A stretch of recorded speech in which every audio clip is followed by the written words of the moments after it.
Bismillahirrahmanirrahim. Assalamualaikum warahmatullahi wabarakatuh. Innal hamdalillah nahmaduhu wa nasta'inuhu wa nastaghfiruh wa na'udzu billahi min shururi anfusina wa min sayyiati a'malina. May yahdihillahu fala mudilla lahu wa may yudlilhu fala hadiya lahu. Asyhadu an la ilaha illallah wahdahu la syarika lahu wa asyhadu anna Muhammadan abduhu wa rasuluhu la nabiyya wa la rasula ba'dah. Allahumma salli ala Muhammad wa ala ali Muhammad kama sallaita ala ali Ibrahim innaka Hamidum Majid wa barik ala Muhammad wa ala ali Muhammad kama barakta ala ali Ibrahim innaka Hamidum Majid. Qala Allah ta'ala fi kitabil karim, ya ayyuhalladzina amanu taqullaha haqqa tuqatih wa la tamutunna illa wa antum muslimun. Wa qala Rasulullah sallallahu alaihi wasallam, ittaqillaha haitsuma kunta wa atbi'is sayyi'atal hasanata tamhuha wa khaliqin nasa bi khuluqin hasanin. Amma ba'd. Alhamdulillah, marilah kita panjatkan segala puja dan puji syukur kepada Allah Subhanahu wa taala, yang mana pada malam hari ini kita masih dilimpahi rahmat, nikmat, hidayah. Apa yang kita lakukan ini semoga menjadi amal soleh kita. Bapak dan ibu-ibu, pada malam hari ini kajian Islam tafsir Al-Quran yang akan disampaikan oleh Ustadz Anas Wadiasito.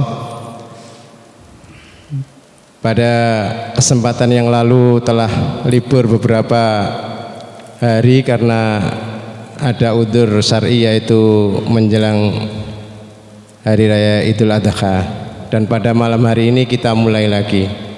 Bapak dan ibu-ibu, langsung saja karena waktunya sangat terbatas, maka saya serahkan waktu dan tempat kepada Ustadz Anas Wadiasito. Tafadhol Ustadz.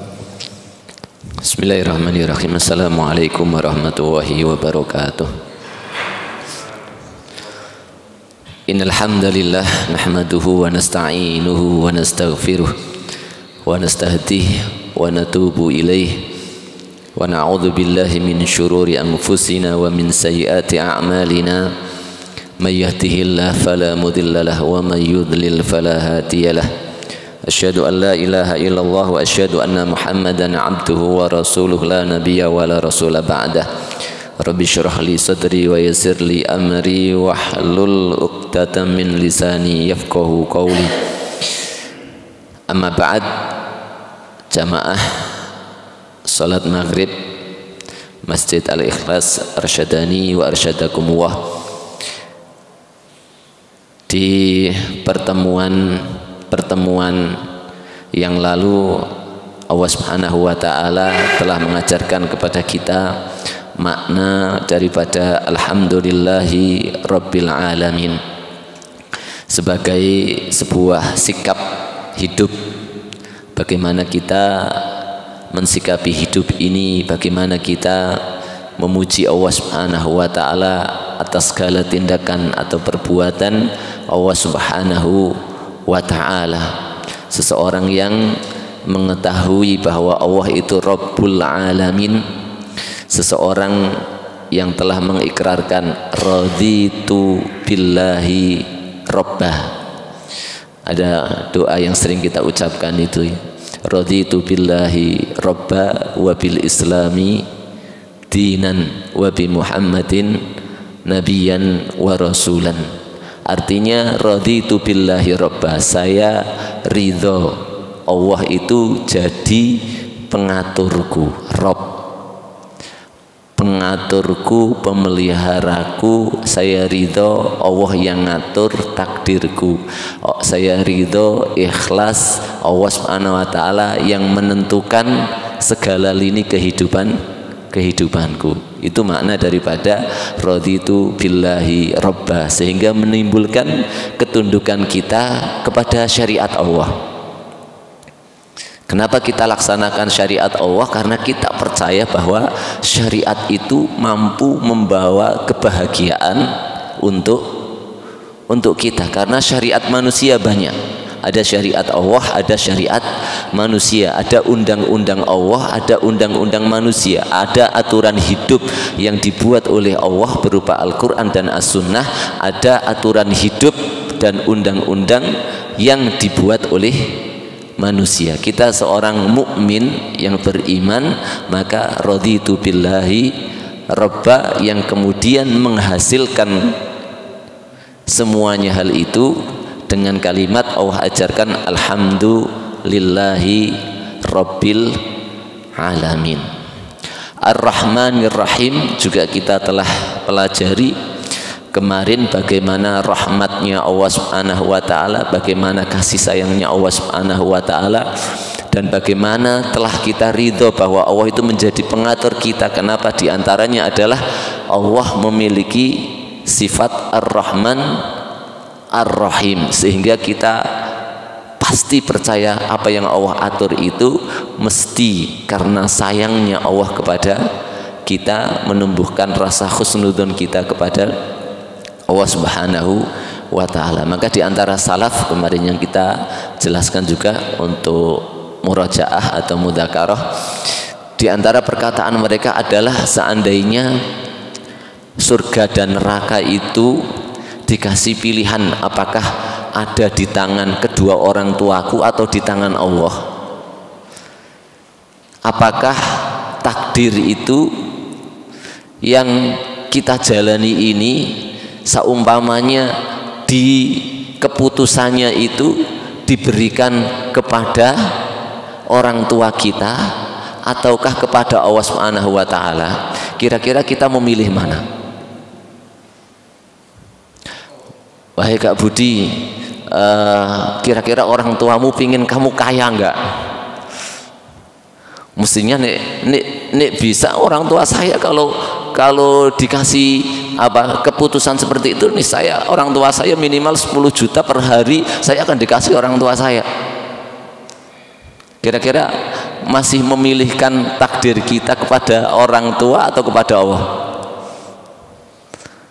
Karena sebagian manusia keadaan mereka mengatakan, kok Allah nadirkan saya seperti ini.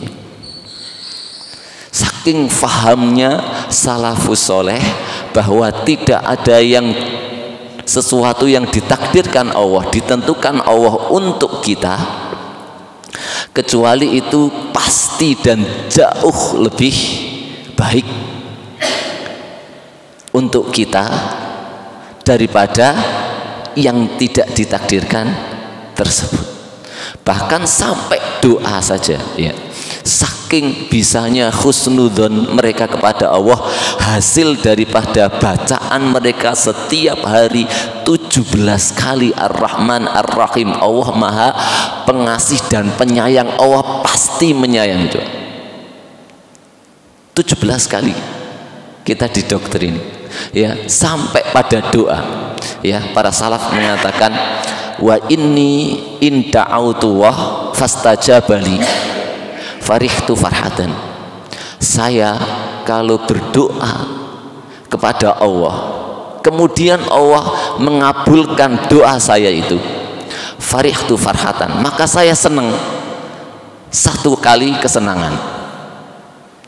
Wa illam yastajibli, kalau doa itu belum dikabulkan oleh Allah Subhanahu wa taala atau tidak dikabulkan oleh Allah Subhanahu wa taala, farihtu farhat, saya senangnya berlipat kali. Jenengan doa senang mana, doa dikabulkan atau doa tidak dikabulkan?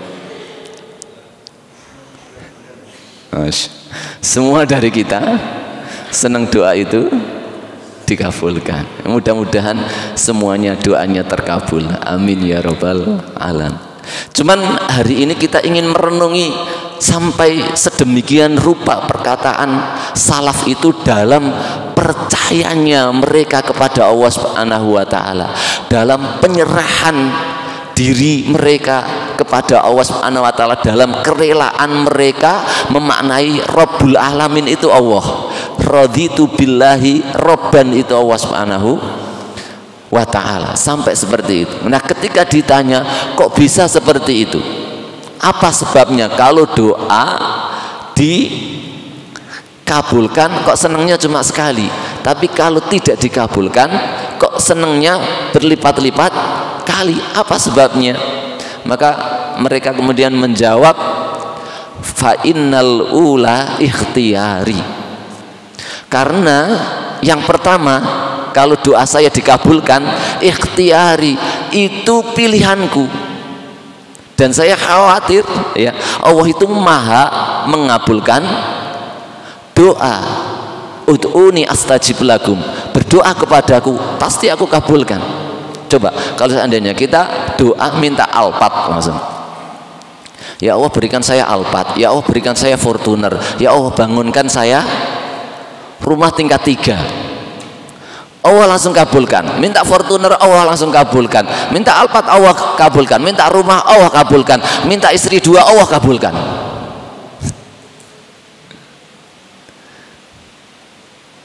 Kira-kira mau tidak seperti ini?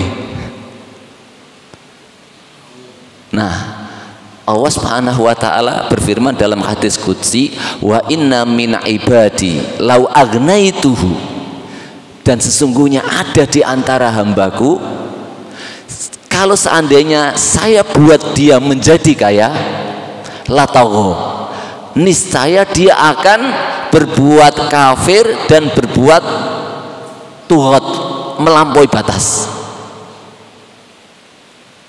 Maka kemudian saya membuat dirinya menjadi miskin. Kalau miskin dia lebih dekat sama saya, kalau miskin dia lebih sering sobo ke masjid. Wa inna min ibadi lau afqartuhu, dan ada sebagian hambaku kalau saya bikin dia jadi fakir miskin, dia malah kafir, maka saya jadi kayakan, saya kayakan dia. Maka kemudian semuanya Allah Subhanahu wa taala lah yang tahu hikmah dibalik apa yang terjadi sama kita. Disitulah kemudian salah mengatakan li'annal ula ikhtiyari, karena kalau saya berdoa dikabulkan itu pilihan saya, dan saya khawatir, benar saya senang tapi sekali, tapi saya khawatir pilihan itu, doa itu enggak tepat untuk saya, tapi Allah masih memberikannya, karena Allah mengabulkan doa. Tetapi kalau yang kedua itu jelas pilihan Allah, kalau tidak dikabulkan itu jelas pilihan Allah, dan pilihan Allah pasti yang terbaik. Tidak ada yang tidak terbaik, pilihan Allah pasti yang terbaik. Kenapa? Karena Allah Ar-Rahman Ar-Rahim. Subhanallah. Kalau iman kita sudah sampai di sini, adakah penderitaan di dalam hati kita? Tidak ada. Karena kita nih sebagai manusia punya keinginan, semua keinginan dikabulkan atau tidak dikabulkan oleh Allah kita senang, karena besarnya husnudzon kita kepada Allah, baik sangkanya kita kepada Allah. Nah, itu lahir dari apa? Lahir dari sholat-sholat kita. Kalau sholat-sholat kita, ya kita membaca 17 kali loh, yang tidak pernah sholat nawafil atau sholat-sholat sunnah, ya didoktrin oleh Allah Subhanahu wa taala Ar-Rahman Ar-Rahim, Ar-Rahman Ar-Rahim, Ar-Rahman Ar-Rahim, untuk memahamkan kepada kita yang menentukan takdir kita itu Maha Pengasih dan Maha Penyayang. Apalagi setiap tindakan kita itu Allah Subhanahu wa taala syariatkan untuk membaca Bismillahirrahmanirrahim. Nah, ini ya yang diajarkan Al-Fatihah ini. Sekarang kita mencoba ingin memahami makna ayat yang keempat, ya. Kalau yang berpendapat alhamdulillahirabbil alamin, ayat yang ke-1 ya adalah ayat yang ketiga, yaitu Maliki Yaumiddin. Maliki Yaumiddin bacaannya ada dua, Ada yang maliki, ada yang maliki. Ada yang panjang, ada yang pendek ya. Kalau yang panjang ini artinya adalah yang memiliki, malaka yamliku, malik pemilik. Kalau yang pendek maliki artinya raja. Malikun itu raja, berarti yang merajai, dan dua-duanya sama. Makanya di Al-Qur'an itu ya tulisannya ada, kalau Rasmul Utsmani di sini panjang ya, dengan alif berdiri, itu harokat berdiri, maliki yaumiddin. Dua-duanya ada riwayatnya, dan dua-duanya ketika dibaca imam diperbolehkan maliki yaumiddin sama maliki yaumiddin. Kalau yang panjang artinya pemilik, kalau yang pendek malik berarti artinya raja atau yang merajai atau yang menguasai. Yaumuddin atau yaumiddin adalah hari ad-din bermakna al-hisab, hari pembalasan. Ad-din di situ bukan hari agama, tetapi ad-din di situ adalah yaumul hisab, hari dihisabnya sebuah amalan. Allah Subhanahu wa taala ya kembali lagi memberikan poin besar dalam kehidupan kita di surat Al-Fatihah ini, dengan kalimat salah satu asma dan sifat Allah Subhanahu wa taala. Jikalau orang yang memahaminya, orang yang setiap hari berulang kali membacanya itu memahaminya, niscaya kehidupan dunia ini akan tentram semua. Kenapa seperti itu? Karena yang pertama, apapun profesi seseorang, apapun kerja seseorang, atau apapun status seseorang, ketika dia berhadapan dan mengucapkan maliki yaumiddin atau maliki yaumiddin, maka di sana dia akan sangat berhati-hati terhadap profesi atau perbuatan setiap lini kehidupannya. Kenapa? Karena dia paham bahwa dia akan dihisab oleh Allah Subhanahu wa taala. Kalau dia misalnya statusnya adalah orang-orang yang terhormat, para pejabat, presiden, menteri, atau sampai pada kepala desa, sampai pada RT, para pejabat itu mesti ketika mereka sholat, ketika mereka faham maliki yaumiddin, maka tidak ada satu lini dari kewajiban yang harus mereka tunaikan untuk rakyat, maka mereka akan betul-betul menunaikannya. Karena apa? Karena setiap amanah yang diberikan kepada mereka, mereka akan bertanggungjawabkan di mana? Di hadapan Allah di yaumiddin. Begitu juga sebaliknya ya, orang-orang yang terbiasa terzolimi ya, terbiasa dikhianati, terbiasa dicurangi dalam bisnisnya, ditipu, kemudian dalam utang piutangnya tidak pernah disauri, ditelikung, artinya dizolimi. Maka ketika dia menghadap Allah Subhanahu wa taala, maka dia akan sangat bergembira sekali. Kenapa bergembira? Celengannya banyak. Kenapa bergembira? Karena dia yakin tidak ada satu bentuk kezoliman pun pasti di sana akan berhadapan dengan yang merajai dan menguasai hari pembalasan. Sehingga orang yang sholat mesti perbuatannya akan terkontrol terus. Dan ini diantara rahasia kenapa Al-Fatihah itu terus diulang-ulang menjadi syariat dan menjadi rukun paling pondasi di dalam sholat, dan bahkan Allah sendiri menamakan Al-Fatihah itu adalah sholat. Qasamtu baini wa baina abdi, qasamtu sholah baini wa baina abdi nisfain. Aku bagi sholat antara aku dan hambaku itu dua bagian. Apa yang dimaksud Allah sholat di sini adalah surat Al-Fatihah.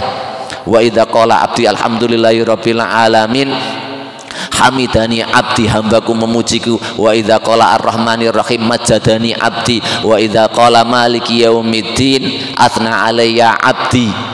Wa idza qala iyyaka na'budu wa iyyaka nasta'in, hadza baini wa baina abdi. Ini antaraku dan antara hambaku. Di situ pertengahan pembagian.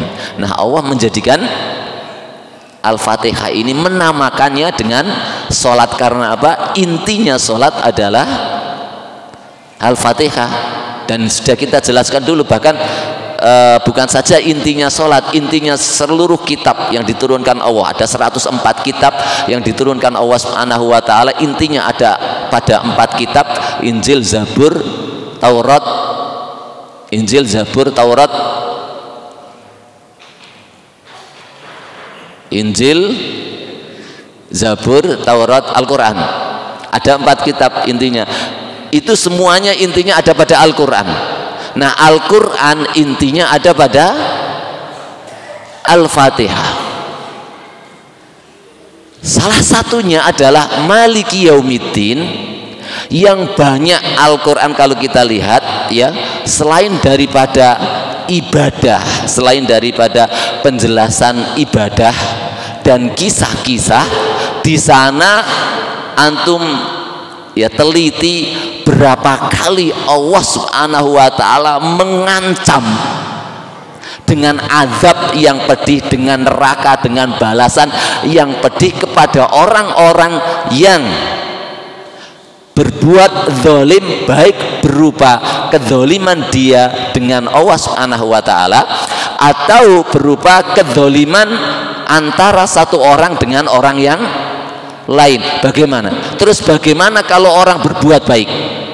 Apa yang dijanjikan oleh Allah Subhanahu wa ta'ala? Dijanjikan surga, dijanjikan bidadari, dijanjikan pahala dilipat gandakan, dan semuanya janji-janji itu semuanya di dalam Al-Quran meh per surat ada, atau bahkan meh per ayat itu ada. Itu semua terkumpul dalam apa?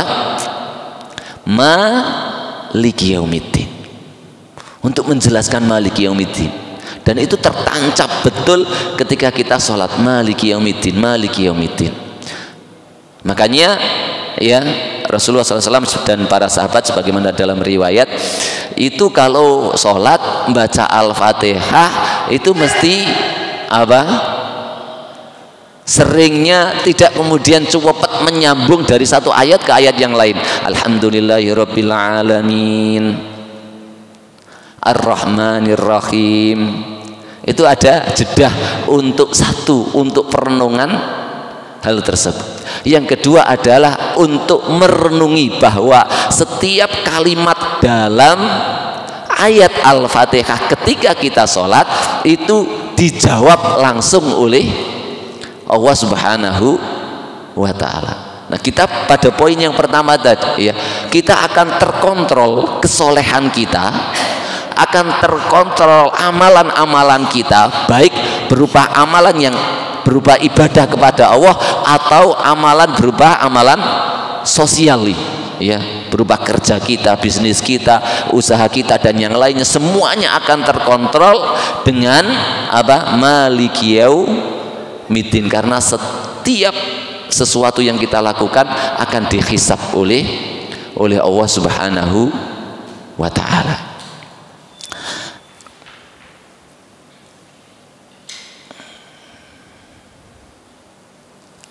Bisa dipahami ya? Ada pertanyaan? Nah, ini makanya orang yang faham Maliki Yaumiddin akan sangat amanah. Saya nggak bisa membayangkan ya, bagaimana orang yang suka curang dalam bisnisnya kemudian dia rajin sholat.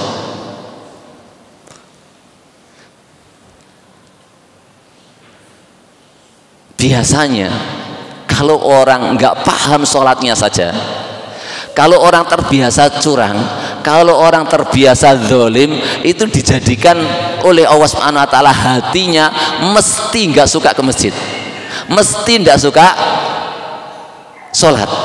Kalau sholat mesti cepat-cepat dan tidak ingin memahami sholat.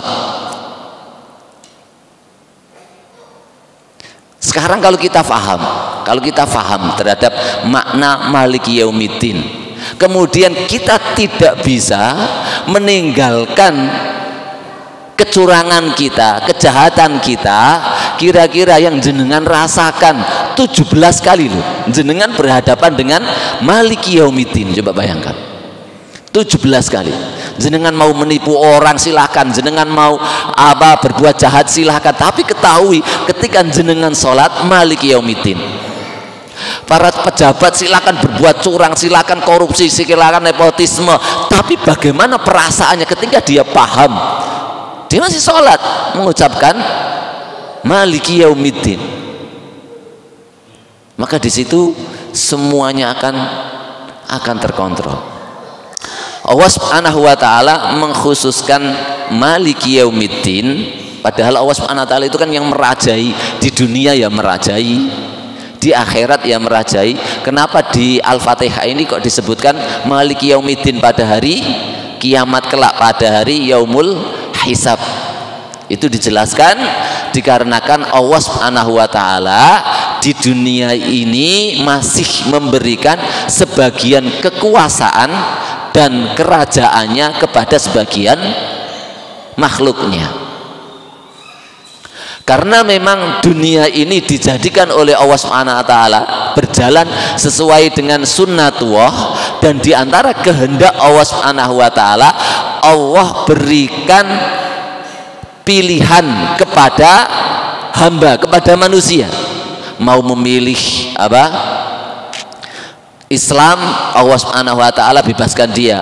Mau memilih kekafiran, Allah bebaskan dia. La ikraha fiddin, qad tabayyana rusydu minal ghayy. Kalau mau milih jadi orang jahat juga bisa, kalau mau milih jadi orang baik juga bisa, kalau mau sholat juga bisa, kalau mau lari dari sholat juga bisa. Allah Subhanahu wa taala berikan kekuasaan, berikan sebagian kepemilikan yang manusia merasa memilikinya di dunia ini, tetapi ketika di akhirat Allah sudah cabut itu. Maka disebutkan di sini Maliki Yaumiddin untuk mengajarkan bahwa nanti di akhirat sudah tidak ada pilihan lagi. Nggak bisa milih, saya milih surga saja, saya nggak mau milih neraka. Nggak ada pilihan. Sudah ditimbang, oh ketentuannya kamu masuk neraka, nggak mau, ya Allah saya ingin masuk surga, nggak ada pilihan lagi. Ya Allah saya mau tampil ganteng, nggak ada pilihan lagi. Ya Allah punggung saya mau lurus, nggak ada pilihan lagi. Yang nggak pernah rukuk punggungnya nggak bisa nekuk begini, keronjong begini. Dalam ciptaan, dalam segala hal nggak ada pilihan lagi. Karena apa? Karena pada saat itu yang merajai, yang menguasai adalah Allah Subhanahu wa taala. Maka sebelum datang hari itu, ingatlah Maliki Yaumiddin. Di sini ya Allah Subhanahu wa taala mendoktrin kita semua. Taib iyyaka na'budu wa iyyaka nasta'in. Ya Allah, hanya kepadamu aku menyembah, wa iyyaka nasta'in, dan hanya kepadamu aku minta pertolongan. Apa itu ibadah? Ibadah adalah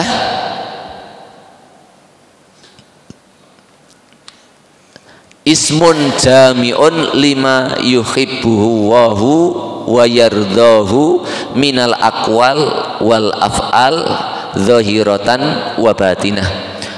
Segala sesuatu yang mencakup apa-apa yang dicintai oleh Allah Subhanahu wa taala dan diridhoinya dari perkataan-perkataan maupun perbuatan-perbuatan. Perkataan itu ada perkataan lisan, ada perkataan dalam hati. Perbuatan juga sama, ada perbuatan anggota badan, ada perbuatan hati. Contohnya perbuatan hati apa? Contohnya perbuatan hati apa? Niat, iri, dengki, marah, suka, dan yang lain-lain. Itu perbuatan hati, ya.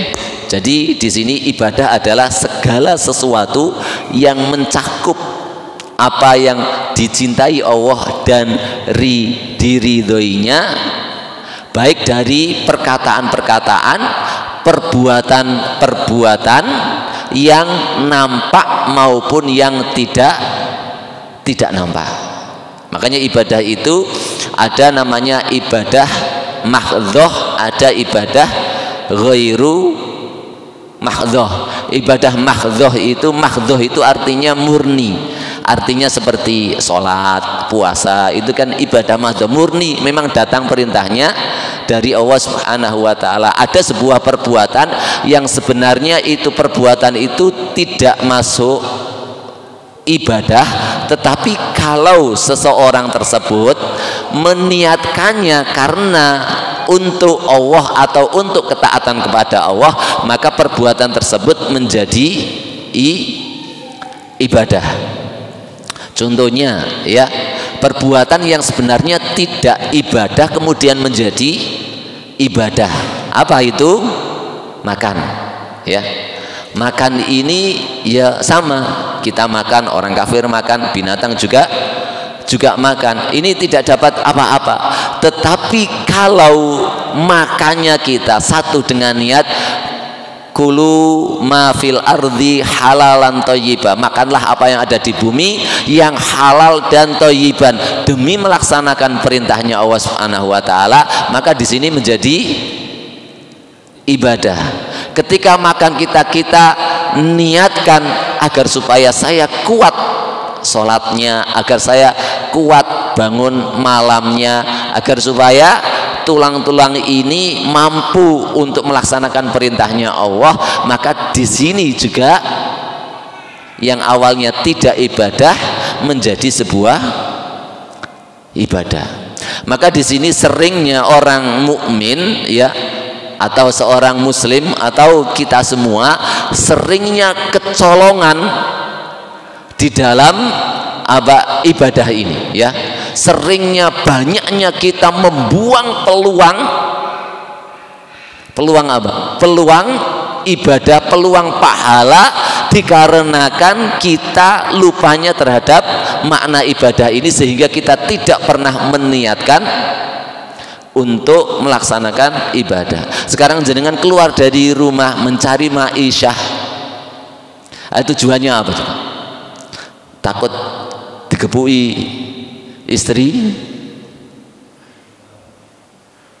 atau kadang-kadang sebagian masya Allah, kalau saya nggak kerja anak saya makan apa, kalau saya nggak kerja istri saya makan apa. Mereka bisa mati seakan-akan dia jadi Tuhan yang memberi makan dan rezeki kepada anak istrinya. Kita kerja itu untuk apa? Kalau kita lihat hadis-hadis tentang rizkinya Allah Subhanahu wa taala, bahwa manusia itu apa? Sejak dalam kandungan itu sudah ditulis ajalnya atau rizkinya, semuanya sudah ditulis. Dan bahkan malaikat itu membisiki Rasulullah SAW bahwa jiwa itu tidak akan mati sampai menyempurnakan rizkinya. Artinya rizki sudah ditentukan, sudah selesai. Tapi kenapa kita keluar bekerja? Sudah ditentukan.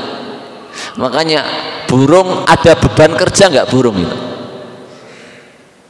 Hidupnya burung kan nyantai sekali, dolanan terus dari lompat pohon satu ke pohon yang lain, lesu disediakan Allah, ada apa? Ada ulat di sampingnya, langsung patok. Nanti ceria lagi, dolan lagi.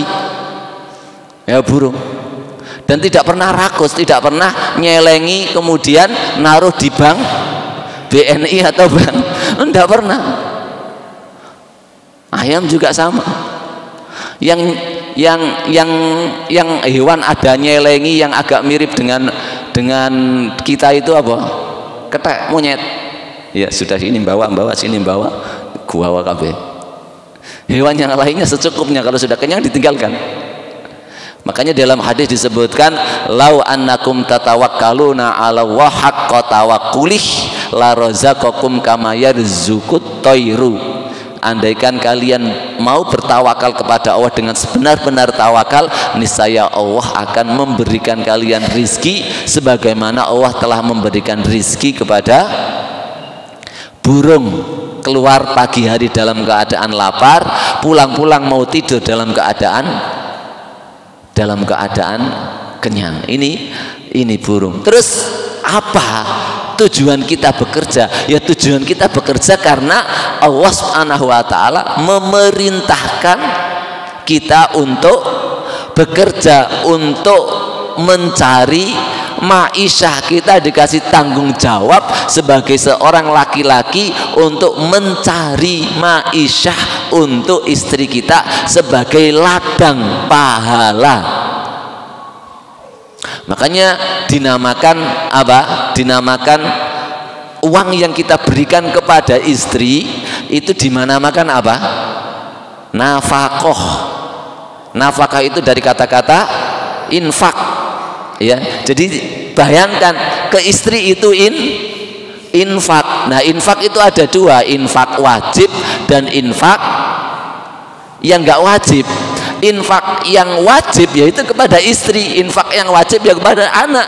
Ada infak yang enggak wajib ya kepada orang yang membutuhkan, yang di luar tanggungan kewajiban kita. Kenapa itu infak? Itu ibadah. Dan infak yang terbaik adalah yang kepada wajib dulu. Pahala yang paling banyak adalah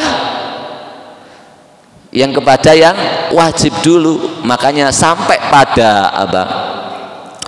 Pada pemberian mahar, ya. Siapa lelaki yang terbaik? Siapa laki-laki yang terbaik? Laki-laki yang terbaik adalah yang paling banyak maharnya, ya. Si wanita yang terbaik siapa? Wanita yang terbaik adalah wanita yang paling sedikit minta maharnya. Dik, kamu kira-kira mau minta mahar apa? Ya karena dia minta mahar juga ingin ibadah kepada Allah, meringankan calon suaminya, memudahkan calon suaminya. Maka dia minta seperangkat alat sholat. Seperangkat alat sholat, mas. Oh ya, oke. Besok sang suami yang soleh, yang baik, menyiapkanlah seperangkat alat sholat. Berupa apa? Bangunan masjid, Fortuner untuk pergi ke masjid. Ini kan seperangkat alat sholat. Ini namanya suami yang soleh. Sama halnya kehidupan rumah tangga, istri yang soleh tidak akan pernah meminta dikasih suami banyak atau tidak dikasih suami banyak. Dia terima, ya bi mas, yang penting halal. Tapi istri suami yang soleh mesti akan memberi yang terbanyak, karena itu adalah sebuah infak. Nah, ketika kita keluar kerja ini dalam rangka ini ketaatan kita kepada Allah, tidaklah kuli memegang cetok dan mencetok satu cetokan tukang menata bata satu persatu untuk membuat bangunan, kecuali di sana Allah Subhanahu wa taala memberikan pahala. Sampai saking besarnya pahala dan saking besarnya sesuatu yang harus dihormati karena perbuatan mulia tadi, Rasulullah SAW mengatakan, andaikan ya diperbolehkan manusia itu sujud kepada manusia, niscaya saya perintahkan seorang wanita untuk sujud kepada suaminya. Karena apa? Dia itu orang yang mulia. Nah, kita kan sering lepas dari ini, dari memaknai ibadah, sehingga begitu banyak pahala yang berterbangan disebabkan karena kita tidak menata hati, disebabkan karena ketika kita sholat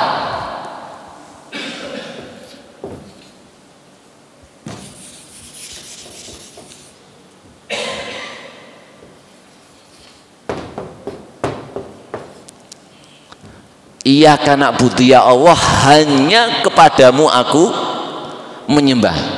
Coba bagaimana kita merealisasikan firman Allah Subhanahu wa taala, inna sholati wa nusuki wa mahyaya wa mamati lillahi rabbil alamin. Sesungguhnya sholatku, pengorbananku, hidupku, matiku untuk siapa? Untuk bekerja? Enggak. Untuk siapa? Lillahi rabbil alamin, untuk Allah Subhanahu wa taala, Rabb semesta alam.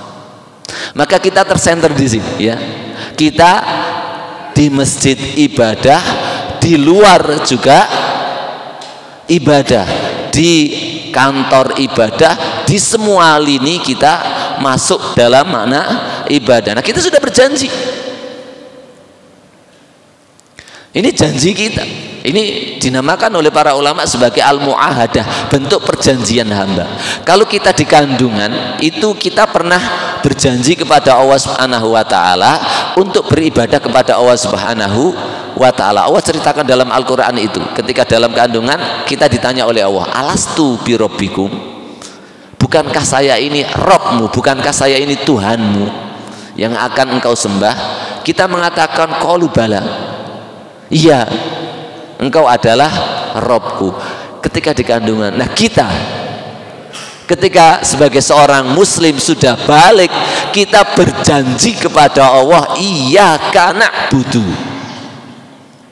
wa iyyaka nasta'in. Ya Allah, hanya kepadamu aku akan menyembah, tidak kepada yang lainnya. Dan tadi ya, makna ibadah artinya di Fatihah ini kita diajarkan mencoba untuk ya memberikan seluruh diri kita ini untuk beribadah kepada Allah Subhanahu wa taala. Di situ kita akan memahami daripada ya tujuan kita diciptakan, yang Allah Subhanahu wa taala firmankan, wa ma khalaqtul jinna wal insa illa liya'budun, dan tidaklah aku ciptakan jin dan manusia kecuali hanya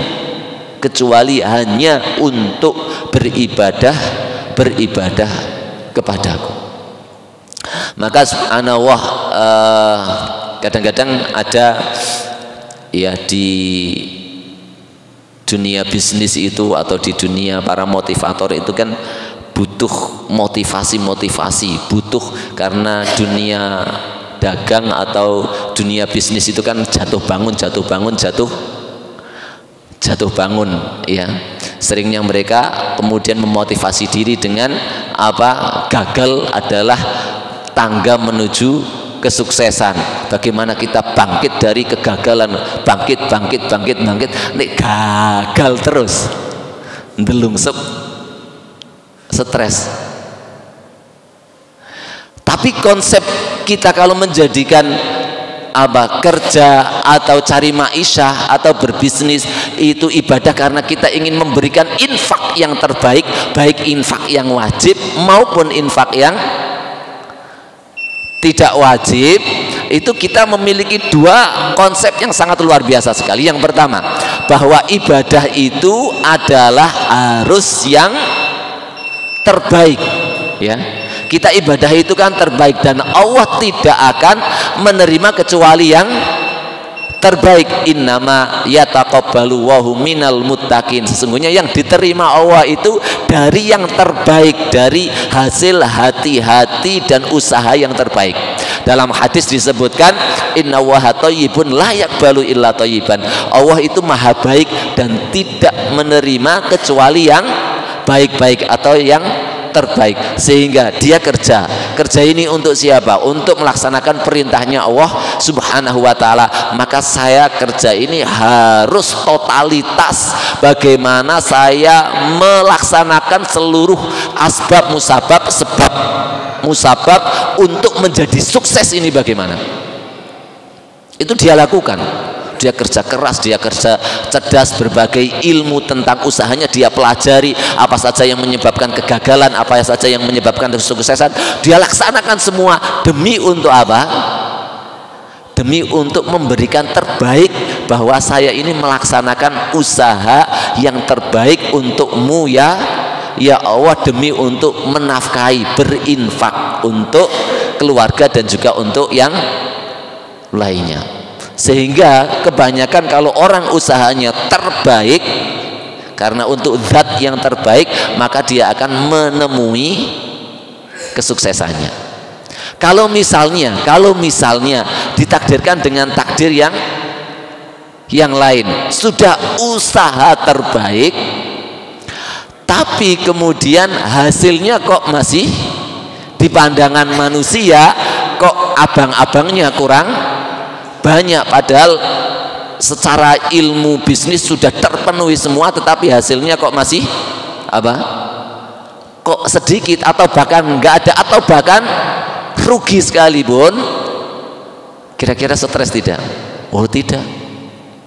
Dia mesti akan pahalanya, ngelihat pahalanya itu loh, sempurna, malah sempurna di akhirat. Maka dia akan senang lagi, besok coba lagi. Dan dia diwanti-wanti oleh Rasulullah SAW, la yaqul mu'min fi hufratin wahidah. Orang mukmin itu tidak akan kejeglong, apa bahasa Indonesianya kejeglong? Geblong. Terjerembab, ya, terjerembab di dalam lubang yang sama dua kali. Orang mukmin tidak akan gagal di tempat yang sama dua kali. Coba, harusnya kalau kita berprinsipan seperti ini, kita kan orang sukses. Sekali coba gagal, besoknya sukses. Nah kalau ilmu bisnis, gagal coba lagi, gagal coba lagi, gagal coba lagi, gagal lagi, stres dulu. Nah kita ini gagal senang, kenapa? Pahalanya sempurna di sisi Allah Subhanahu wa ta'ala, tetapi nyobanya jangan gagal lagi, jangan sampai gagal lagi. Karena kalau kita mukmin muslim, Rasulullah SAW melarang kita untuk jatuh dua kali di lubang yang sama. Subhanallah, konsep Islam ini kalau dilakukan luar biasa sekali.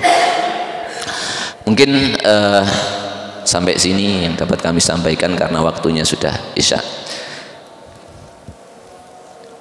Sebelumnya kita break dulu, setelah adzan isya ada sesi tanya jawab bagi bapak dan ibu-ibu yang ingin bertanya nanti setelah adzan dulu. Monggo.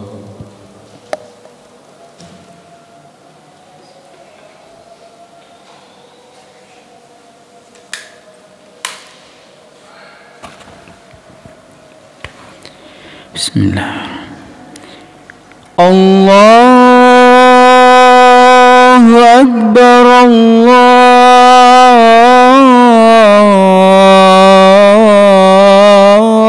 Akbar, Allahu Akbar,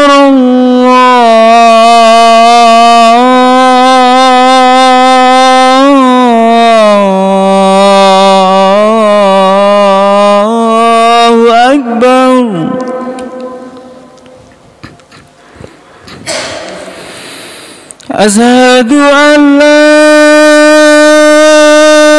ilaha illallah.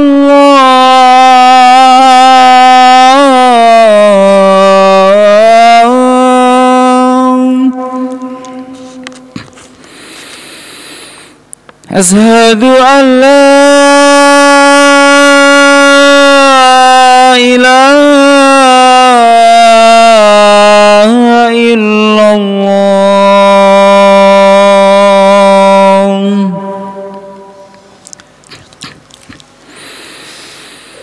أشهد أن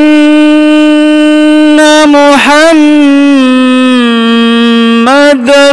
رسول الله.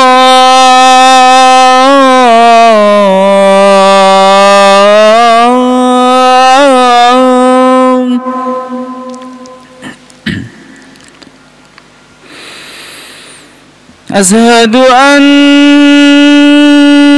محمد رسول الله.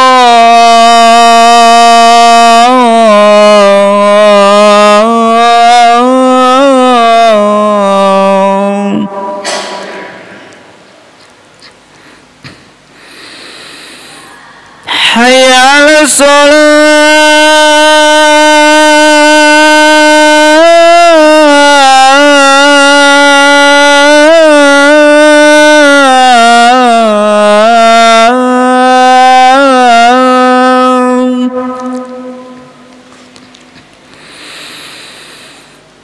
حي على الصلاة.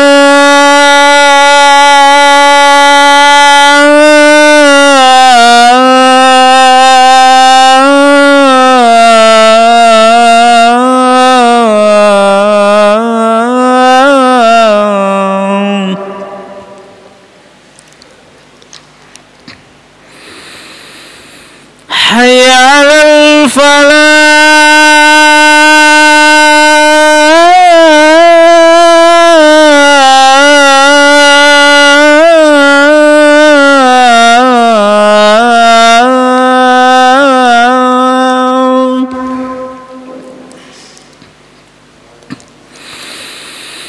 حي على الفلاح.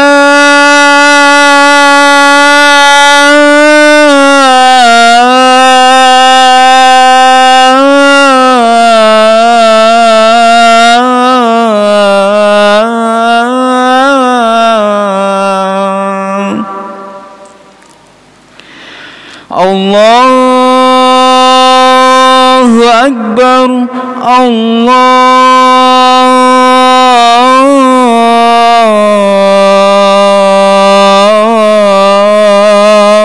الله أكبر.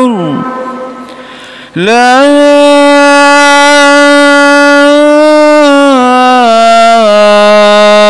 إله إلا الله.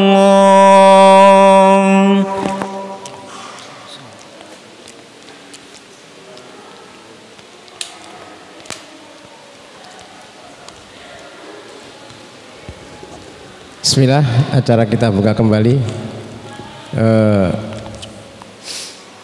Pada saat ini kita buka sesi tanya jawab bagi Bapak maupun Ibu yang mau bertanya tentang tafsir dari surat Al-Fatihah, yaitu surat ke-3, ke-4, Maliki Yaumiddin sampai Iyyaka na'budu wa iyyaka nasta'in. Monggo yang belum paham monggo ditanyakan.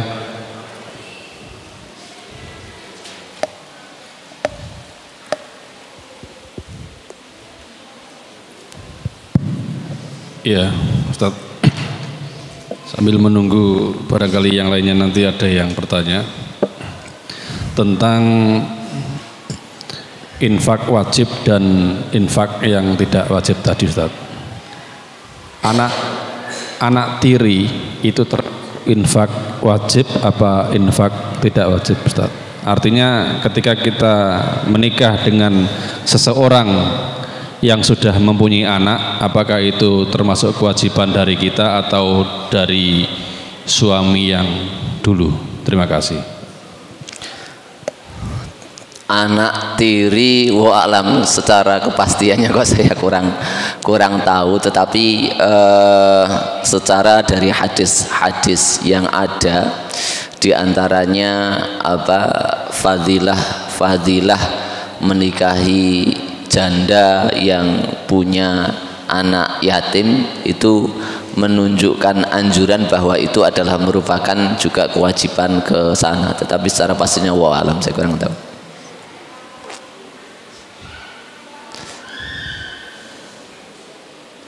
Karena memang sebagian ada juga yang ya di antara para ulama ya yang sekarang itu ya memberikan infak kepada anak yatim itu masih dianggap sebagai anak yatim walaupun ibunya itu sudah menikah lagi.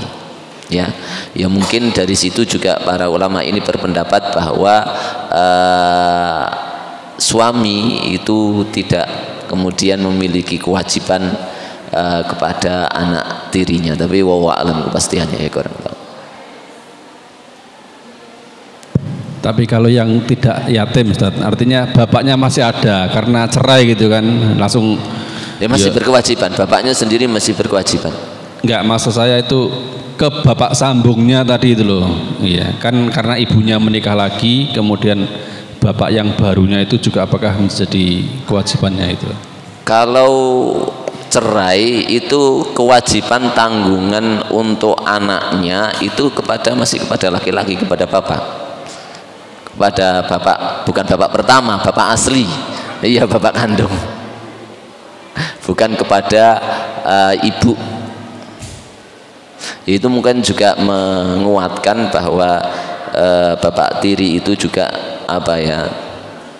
istilahnya kalau misalnya dikatakan wajib, tetapi wajibnya itu tidak sebagaimana bapak asli untuk menafkahi anak kandungnya. Wallahu a'lam.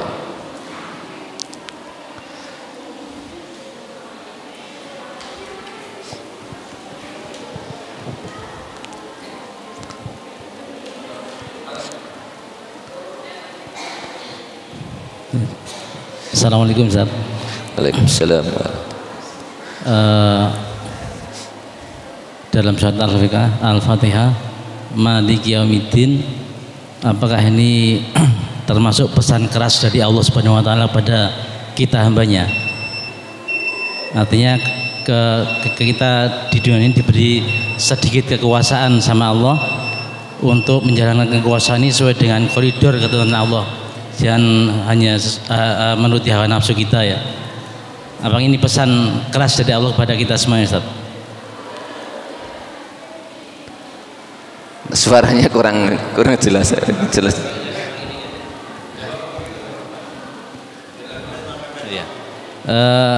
Maliki Yaumiddin kan ada dua bacaan yang boleh kita baca ya. Panjang itu kan memiliki artinya. Kalau Maliki Yaumiddin merajai. Apa ini pesan keras Allah kepada kita hambanya bahwa ketika kita diberi kekuasaan yang sedikit di dunia ini untuk menjalankan kekuasaan sesuai dengan koridor Allah Subhanahu wa taala. Jangan sesuai hawa nafsu kita. Karena diingatkan Allah bahwa nanti di akhirat sudah ada kekuasaan kepada Allah Subhanahu wa taala. Dan alangkah indahnya jika para penguasa ini memahami mana ini Ustaz ya. Jadi dalam melaksanakan amanahnya ini akan memberikan rakyatnya keselamatan di akhirat. Jadi tidak hanya keselamatan di dunia saja. Apakah ini termasuk pesan yang keras kepada kita? Terima kasih. Ya, jazakumullah khairan. Ya, ini adalah Maliki Yaumiddin. Memang ini adalah peringatan yang sangat keras sekali kepada kita semua, baik kita posisinya di atas maupun posisinya di bawah, sebagai penguasa atau sebagai pejabat atau sebagai rakyat jelata. Di situ ya setiap dari ya apa yang dilakukan oleh pejabat itu hendaknya sesuai dengan yang diingini oleh Allah Subhanahu wa ta'ala. Dalam ukuran berbuat adil juga sama. Berbuat adil bagaimana? Jangan berbuat adil sesuai dengan pikirannya, tetapi sesuai dengan apa yang diingini oleh Allah Subhanahu wa ta'ala, karena tidak ada keadilan kecuali dengan apa yang diberitahukan Allah Subhanahu wa ta'ala. Dan juga memberikan ketenangan kepada rakyat bahwa apapun itu bentuk kezaliman penguasa dia akan mendapatkan apa ya, balasan yang berupa apa, nanti seluruh kebaikan orang yang mendoliminya itu akan diberikan kepada dia, atau kesalahan-kesalahan dosa-dosa rakyat akan diberikan kepada yang mendolimi tadi. Sehingga orang yang didolimi ketika membaca Maliki Yaumiddin, maka dia akan mendapatkan ketentraman. Orang penjahat akan mendapatkan apa, ketakutan ketika berhadapan dengan Maliki Yaumiddin. Maka kehidupan ini akan seimbang. Tadi sudah saya terangkan bahwa Maliki Yaumiddin ini kan kemudian mewakili seluruh ancaman Allah kepada orang-orang zalim yang ada di dalam Al-Quran. Coba kita baca hampir semuanya ya. Dzalikal kitabul la raiba fihi hudal lil muttaqin alladzina yu'minuna bil ghaibi wa yuqimuna shalah. Di antara ghaib itu adalah hari apa? Hari akhirat juga ya, apa yang ada di surga, apa yang ada di neraka, balasan-balasannya. Kemudian disebutkan oleh Allah Subhanahu wa taala wa bil akhirati hum yuqinun. Di ayat-ayat yang berikutnya juga mesti setiap apa tindakan itu diselipi oleh Allah Subhanahu wa taala antara pahala dan ancaman. Itu tafsiran semua dari Maliki Yaumiddin. Dan subhanallah ya, kalau kita seorang mukmin muslim ya, kemudian kita meresapi sholat kita, maka kita akan menjadi baik dan tenang di sholat kita itu. Karena 17 kali loh kita didoktrinkan oleh Allah Subhanahu wa taala. Dan ilmu mengulang-ulang itu kan ada ya, mengulang-ulang kata itu ada. Kalau kita mau sukses ada namanya apa, incantation kalau di dalam ilmu motivasi itu, yaitu mengulang kata-kata agar supaya kata-kata itu menjadi sebuah apa ya, menyatu dalam diri kita dan menumbuhkan kepercayaan diri kita. Misalnya saya nggak bisa matematika, kemudian saya ingin bisa matematika, saya meyakinkan diri saya bahwa saya bisa.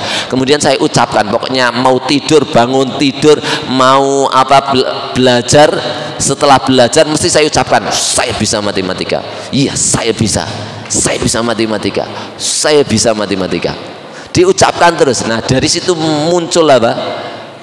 Muncul kepercayaan diri ini, kepercayaan diri bisa matematika. Nah, kalau orang sudah muncul kepercayaan dirinya, kemampuan otaknya ini kemudian berubah, siap untuk menerima matematika. Berbeda dengan orang yang minder dan malas. Nah, kita ini disuruh oleh Allah Subhanahu wa taala di dalam surat Al-Fatihah ini mengulang 17 kali ya, agar supaya kehidupan kita itu tersenter semua, teratur semua, baik kita sebagai apapun itu juga. Makanya awwalu ma yuhasabu bil abdu as-shalah. Pertama kali yang akan dihisab oleh Allah adalah salat. Kalau salatnya benar, semuanya benar. Karena apa? Inti salat dia paham. Ada tadi alhamdulillahirabbil alamin arrahmanirrahim sampai maliki yaumiddin, sampai ikrar dan janji dia iyyaka na'budu wa karena stain. Belum lagi nanti kita bahas ihdinas siratal mustaqim siratal ladzina an'amta 'alaihim ghairil maghdubi alaihim waladdallin. Tersenter semua kehidupan kita itu dan menjadi lurus semua. Wallahu a'lam bishawab.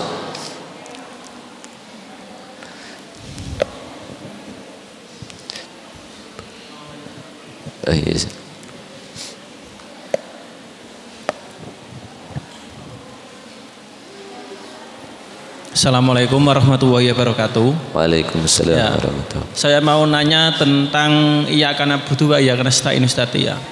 Kita kan beribadah kepada Allah ya. Itu yang saya tanyakan, ibadah itu kan yang diperintahkan ya, yang diperintahkan itu kan sebuah bentuk ibadah. Bagaimana yang kita yang menjauhi larangan Ustaz, itu apa termasuk ibadah? Karena orang-orang bertakwa itu kan melaksanakan perintah dan menjauhi larangan. Itu yang saya tanyakan. Yang sampean apa itu katakan tadi kan yang mengerjakan perintah Allah gitu. Bagaimana dengan larangan? Kita menghindari larangan, menjauhi larangan, termasuk itu ibadah apa atau enggak? Ya, apakah menjauhi larangan itu termasuk ibadah atau tidak? Menjauhi larangan itu kan perintahnya Allah memerintahkan kita untuk menjauhi kemaksiatan. Berarti kan perintah juga.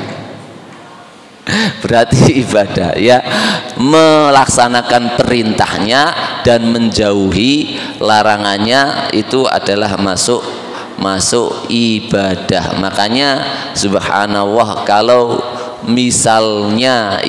misalnya kita semua sepakat terhadap hukum merokok itu haram ya, maka setiap batang yang kita tinggalkan itu kita mendapatkan pahala sebagaimana setiap batang orang nyedot itu. Nah, kalau kita misalnya semuanya sepakat bahwa rokok itu haram, kalau kita misalnya hari ini ya, kita bahkan para ulama itu menjelaskan hubungan suami istri itu berpahala enggak? Berpahala. Sebesar apa pahalanya?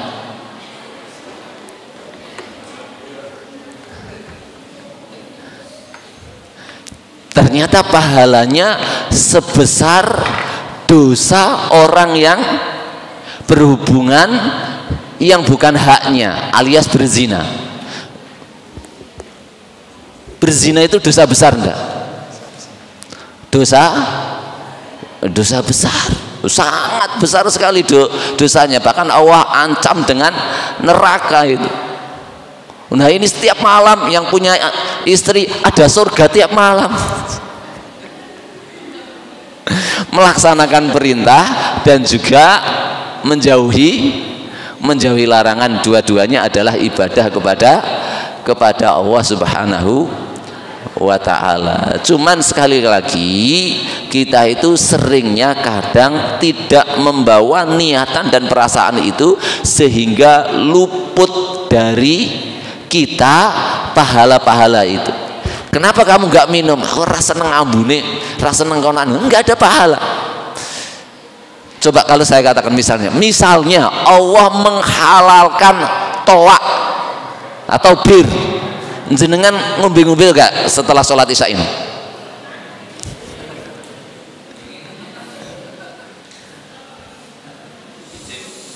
Misalnya, tidak mungkin kalau jenengan di surga kemudian jenengan menolak khamr di surga. Nah, di surga itu minumannya min khamrin ladzatin lisyaribin, dari minuman khamr yang sangat enak untuk diminum. Nah, coba. Nah, di mana di khamrnya? Nah, khamrnya di surga, wah enak sekali. Tidak berbahaya. Di dunia ya berbahaya, makanya dilarang oleh Allah Subhanahu wa ta'ala. Cuma kita membawa perasaan ini, kenapa kamu nggak minum khamr? Ya karena Allah melarangnya dan itu adalah ibadah, sehingga detik-detik kita di saat orang minum khamr kita tidak minum itu pahalanya itu sebesar mereka minum khamr. Kenapa kamu nggak merokok? Rasa ngambune aku.